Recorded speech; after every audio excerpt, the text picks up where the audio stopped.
If I could have your attention, we'll go ahead with the emergency evacuation procedures. Before we get started, let me read the emergency evacuation procedures. In the event of an emergency evacuation, an alarm will sound. Everyone should exit the building by way of the nearest stairwell in a safe and effective manner. If the nearest stairwell is blocked by smoke, use the other stairwell. Do not use the elevator. Once you have reached the main floor, follow the exit signs to exit the building and quickly proceed away from the building. Please be mindful of others evacuating and of emergency vehicles. At this time, would the members register your presence by voting yes?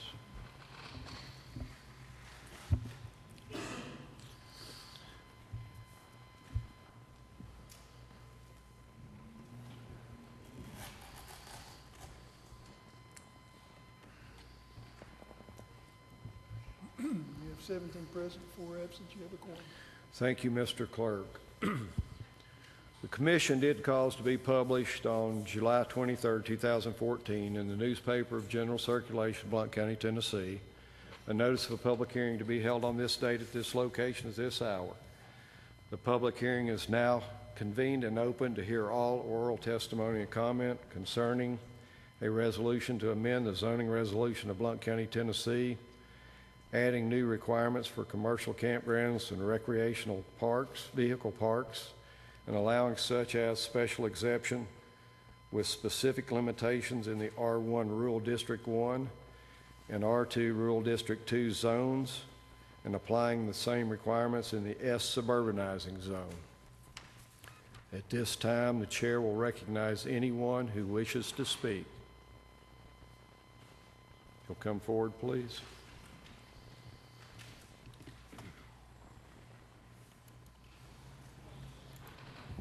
Thank you. I'm Linda King with Citizens for Blount County's Future. I represent the private sector. I still have a problem with the campground resolution.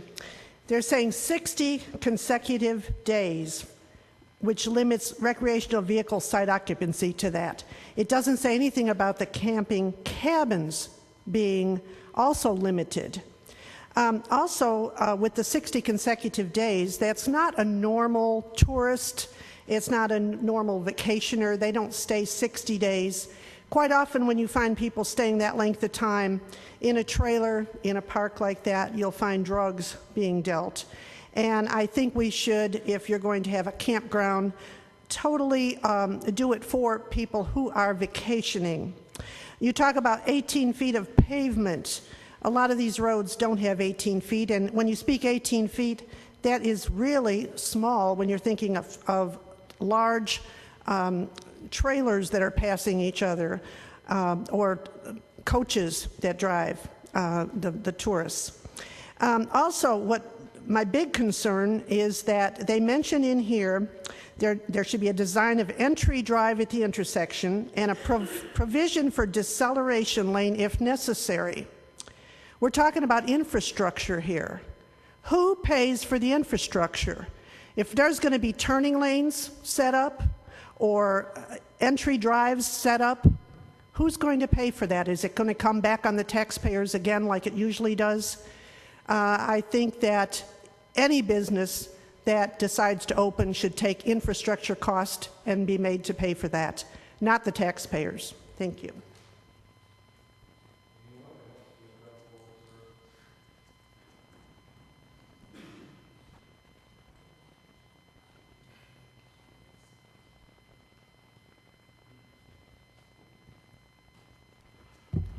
Hello, I'm John Templeton, 1601 Brahman Lane, Seymour, Tennessee. That's in Blount County. I and a number of my associates have watched this campground issue from early on in the process, and I was pleased to serve on the late Commissioner Wright's ad hoc committee to review and make recommendations for the regulation of commercial campgrounds and RV parks in Blount County. I think that we began with two important understandings. The first is that in an area where tourism based on Blount County's natural beauty is a major economic factor, enabling campgrounds and RV parks is essential.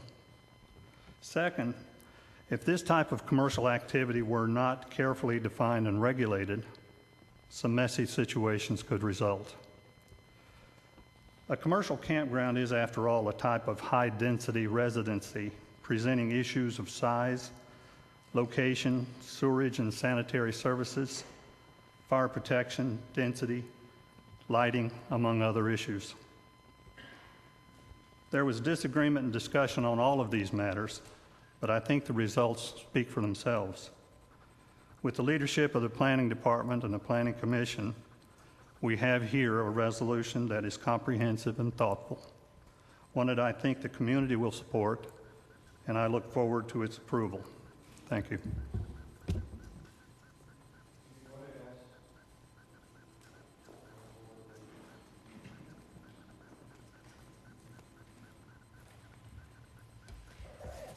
Hello, I'm Dr. Georgene Wade, and I live in Townsend on the river. And I'm concerned about this measure for several reasons. Number one, when you have zoning, it's designed to be protective of the environment, as my former speaker just said. And having variations in a residential area is saying like allowing children in X-rated movies because their parents own the movie theater, or allowing smokers to smoke in an airplane because they own shares of the airplane company. The residential zoning is there to protect people's homes. And my family has been here for generations as well, and I want to keep it as beautiful as possible. Now, I'd also like to know if there are any kinds of, in the present commissioner's report that's coming through right now and that's going to be voted on soon, I presume, enforcement and penalties for noncompliance. I understand that people that work for the county are very hardworking and overworked and have more things to do than try to measure how many days a camper stays in a campground or whether campsites are close to the river. I'd also like to make sure that there are places, that there are regulations for proximity of campsites to residential neighbors, property owners who are adjacent to the campground. I had spoken to one person who's interested in having a campground, and I said, I don't want campers looking in my bedroom window. And the response was, just put in drapes. And I thought, well, okay, if I put in a sewage treatment plant next to their property, then they should just close their windows. We need to have regulations so that campers do not infringe upon the property owners adjacent to that. I also went to several of the meetings last year, but at that time I wasn't full-time in the county, but now I am, and I'm even more adamant about protecting the integrity of our industry here and to preserve it so that we all can have our livelihoods provided for ourselves and for our children. Thank you.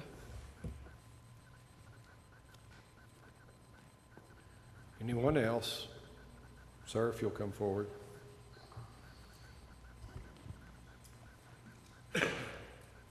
My name's Chad Bryan. I've lived in Blount County all my life.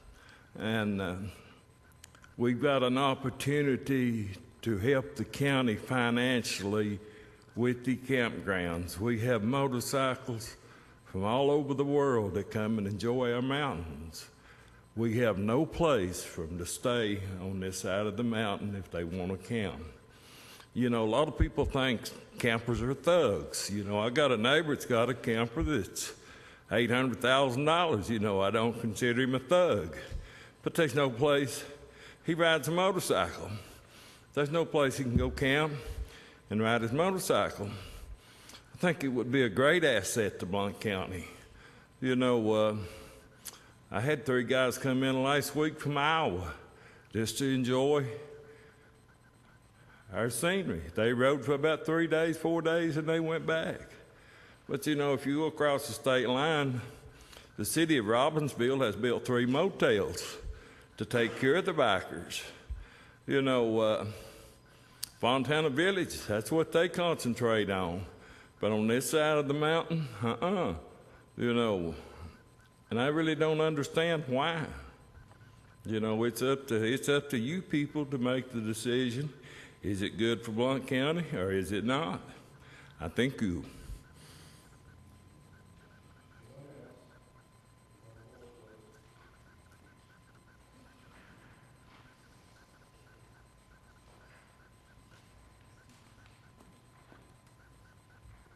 Karen Miller, I reside in District 4, and again, I'm before you because I'm very concerned about this resolution. In the past, we've addressed this issue a number of times, and the citizens here in Blount County that love the beauty of Blount County and want to protect the beauty of Blount County are very concerned about these regulations. It's very concerning that it does not state the size of the campground. Doesn't say how large the place will be. And a true concern is our roads. Our roads are very narrow, and it seems to me it would be very hazardous to have these huge campers on the road with our not having the correct footage to provide safe traveling. If we encourage this to take place without it repairing our roads or preparing the roads to be able to carry these campers, we open the county up to be liable for lawsuits if there's serious accidents, deaths, and I think that's a great concern. And I respect the lady that just spoke, that's a resident of Townsend, and I agree with her concerns. How would you like to have a trash receptacle right next to your private property that is for the campground? How would you like to deal with that noise? And I just would like to see some better planning and regulations that would protect everybody for everyone's interest. I think campers are wonderful people, and I'd like to see people come here and camp, enjoy the beauty that we have in Blount County to offer them. But I also want to preserve Blount County and protect them from lawsuits. We can't afford lawsuits, and I hope you take this in consideration. Thank you.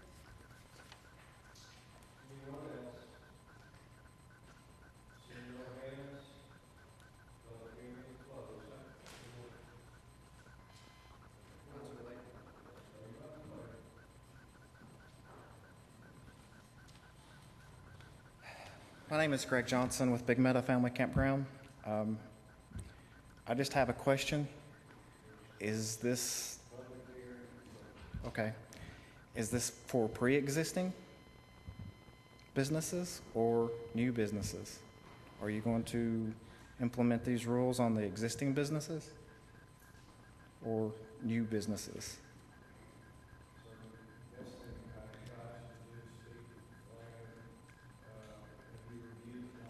I have, the way I read it, it's for new existing businesses, not existing, but new businesses to be built.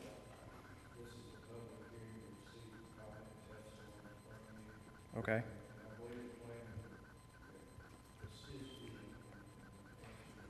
Okay, well, I have concerns about it also. It just, you know, as an owner, I'm shocked at some of the statements in here of drugs and things of this nature in campgrounds. We've never had that problem in our campground. I'm not really sure. Anyway, I would just hate to see the commission base things off something that is not necessarily true.